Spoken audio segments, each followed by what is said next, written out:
Une piscine vide, tel un symbole de la détresse du secteur du tourisme au Sénégal en ces temps de Covid-19. Dans cet hôtel de Cabrousse, dans la station balnéaire de Cap Skirring, dans le sud du pays, ses employés sont comme des rescapés. Car malgré un chiffre d'affaires divisé par plus de 2, le propriétaire s'est accroché pour sauver quelques emplois. Ça n'a pas été très facile de subir cette baisse brutale d'activité. Il a fallu en plus faire attention au sort du personnel. On s'est arrangé pour employer le personnel en alternance parce qu'on ne pouvait pas garder une équipe trop importante avec un nombre restreint de clients.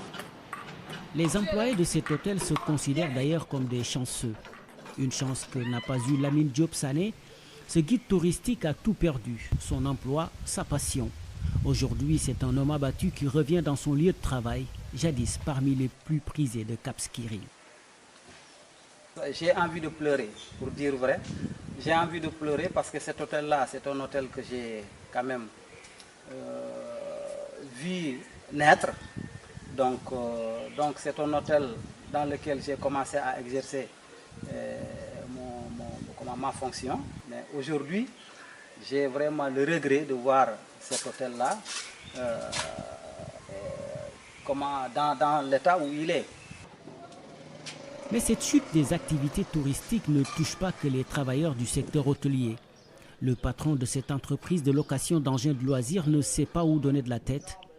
La Sanatiam a investi près de 300 millions de francs CFA pour mettre sur pied son business. Mais aujourd'hui, il vit dans le doute. Ça a été catastrophique.